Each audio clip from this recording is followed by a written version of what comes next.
వెంకటేశ్వర విజ్ఞాన మందిరంలో జరిగిన బీసీ అభినందన సత్కార సభలో ముఖ్య అతిథులుగా మంత్రులు కింజారపు రామ్మోహన్ నాయుడు, కింజారపు అచ్చెన్నాయుడు, సవిత, కొండపల్లి శ్రీనివాస్, పార్థసారథి పాల్గొన్నారు. ఈ సందర్భంగా కేంద్ర పౌర విమానయాన శాఖ మంత్రి కింజారపు రామ్మోహన్ నాయుడు మాట్లాడుతూ బీసీలంతా ఒక్క తాటిపైకి వచ్చి రాజకీయంగా ఎదిగేందుకు నందమూరి తారక రామారావు కృషి చేశారని గుర్తు చేశారు. నేడు ముఖ్యమంత్రి చంద్రబాబు నాయుడు బీసీలు రాజకీయంగా ఆర్థికంగా ఎదిగేందుకు ఎన్నో ప్రణాళికలు తెచ్చారని అన్నారు. జగన్మోహన్ రెడ్డి పాలనలో బీసీ మంత్రులకు ప్రాతినిధ్యం లేదని ధ్వజమెత్తారు. ముఖ్య అతిథిగా వచ్చేసి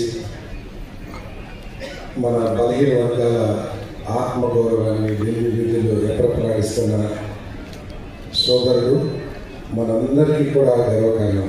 ఎందుకంటే ఇందాక ఎమ్మెల్యే గారు చెప్పినట్లు వారు పార్లమెంట్లో మాట్లాడుతూ ఉంటే నేను కూడా చాలాసార్లు చూశాను.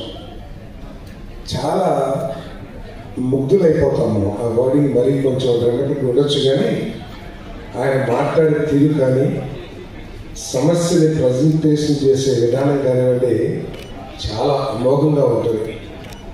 నిజంగా మన పార్టీ మన తెలుగు ప్రజల వాణిని వినిపించగలిగిన ధీటైన వ్యక్తి రామ్మోహన్ రెడ్డి గారిలో ఎటువంటి సందేహం లేదని చెప్పేసి మనం చేస్తాను.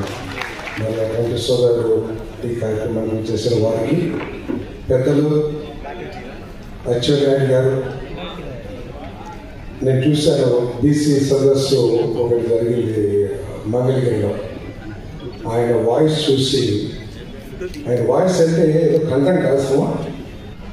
రాష్ట్ర మంత్రివర్యులు అచ్చెన్నాయుడు గారికి, సవిత గారికి, శ్రీనివాస్ గారికి, శాసనసభ్యులు నజీర్ గారికి, మాధవి గారికి, శ్రావణ గారికి, రామాంజలి గారికి, ఇతర పెద్దలందరికీ, వేదిక మీద నా బీసీ సోదర సోదరులందరూ కూడా నా హృదయపూర్వక నమస్కారం తెలియజేస్తున్నాను.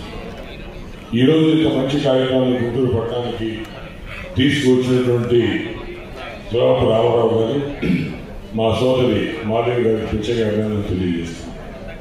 రామారావు గారు వైజాగ్ వాస్తవ్యం అనుకుంటున్నారు అందరూ, నేను ఖండిస్తాను.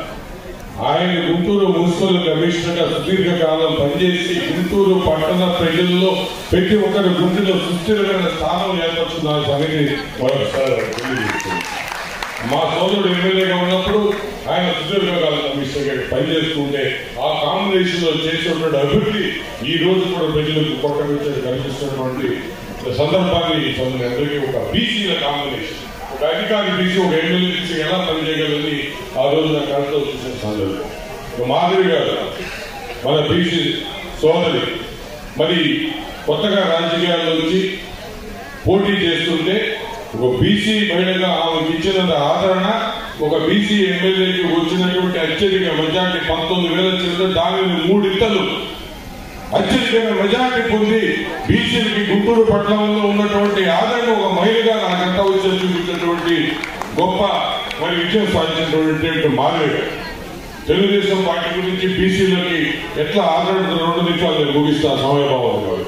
దానికి ప్రత్యేక ఉదాహరణ వైసీపీలో జగన్మోహన్ రెడ్డి బీసీలో బ్యాక్ బోన్ అని మాకు ఊరిస్తూ చివరి వరకు కూడా మీరు బ్యాక్ బోన్ కాదురా, మీరు బ్యాక్ పెంచిరా, రెడ్లు మేము ముందుండాలా, మీరంతా వెనకాల బీసీలు కాదు, మీరు మా పక్కన కూర్చొని అర్హత లేని విధంగా ప్రవర్తన చూసి నా కడుపు మండి నేను అతనికి వ్యతిరేక ఆత్మీయ సమావేశం పెట్టి మేము ఒక నిర్ణయం తీసుకున్నప్పుడు మరి పూల రామాంజలి గారు, పెమ్మసాని చంద్రశేఖర్ గారు, పెద్దలు మీరు తెలుగుదేశం పార్టీ రండి, మీకు తెలుగు బీసీలకి ఇది ఒక్కటే వెన్నుదలుగా ఇచ్చే పార్టీని ఆహ్వానించి చేస్తే వెంటనే పార్టీలో చేరక ముందే నాకు చీరాల టికెట్ ను ఆఫర్ చేసిన ఘనత తెలుగుదేశం పార్టీ.